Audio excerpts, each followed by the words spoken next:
చేప శనకూర గుడ్డు కూర ఎలా తయారు చేయాలో నేర్చుకున్నాం అండి. ముందుగా దాన్ని ఉడికించుకోవాలండి.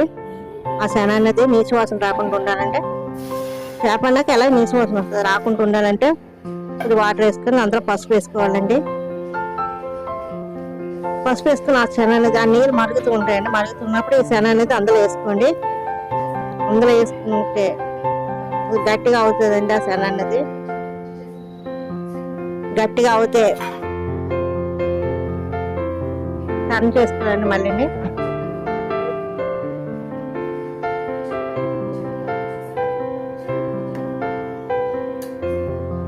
అలాగే బాగా ఉడకబెట్టుకోనండి.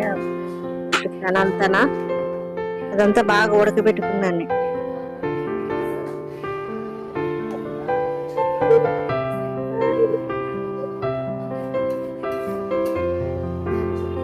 చూడండి బాగా ఉడికిందండి. ఇప్పుడు బాగా ఉడికిందండి. ఒక గిన్నెలో తీసుకోవాలండి. అదంతా వాటర్ లేకుండా మొత్తం చూడండి ఎంత పొడి పొడిగా గుడ్డుకుర్లాగా వచ్చిందండి. అదంతా చూడండి ఫ్రై చేసుకుని కరెక్ట్గా ఉంటుందండి. వెరీ టేస్టీగా ఉంటుంది. పక్కన పెట్టుకున్నాను గిన్నెలో తీసి.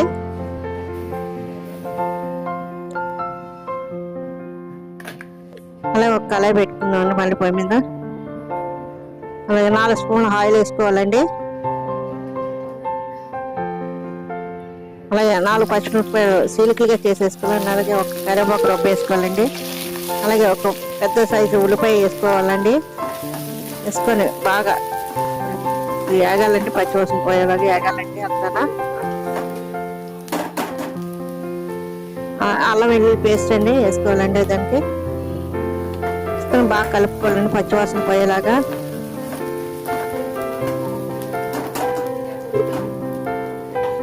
అలాగే 2 గుడ్లు తీసుకొని ఆ గుడ్లు ఆ ఉల్లిపాయలు వేగిన సుమ్మలో వేయాలండి. ఈ గుడ్లు వేయడం మరింత టేస్టీగా ఉంటుందండి. అసలు ఎవరు కూడా చాలా మంది దీన్ని అసలు గుడ్లు చానా అనేది ఇష్టపడరు.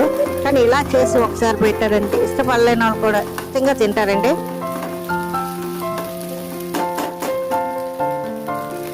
ఆ గుడ్ల చానా ఉంది కదండి ఇందాక తీసుకుంది, అది వేసుకోవాలండి. అది వేసుకొని 10 నిమిషాల వరకే ఫ్రై చేసుకోవాలండి. బాగా ఈ గుడ్డు మిశ్రమం ఉల్లిపాయలు ఇవన్నీ కూడా బాగా కలిసేలా కలుపుకోవాలండి.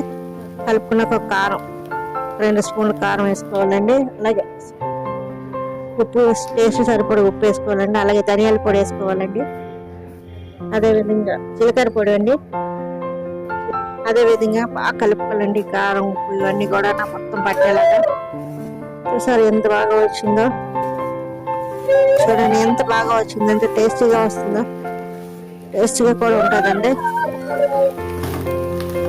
అదేవిధంగా కొద్దిగా గరం మసాలా కూడా వేసుకోవాలండి.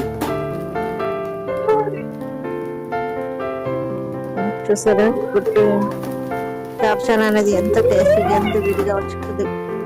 మూత పెట్టుకోవాలన్నా 5 మినిట్స్ అయితే సరిపోతుందండి. మూత చూసుకుంటే రెడీ అయిపోయిందండి మనకి. చూడండి ఎంత బాగా వచ్చింది, ఎంత టేస్టీగా వస్తుందో. టేస్టీగా కూడా ఉంటుందండి.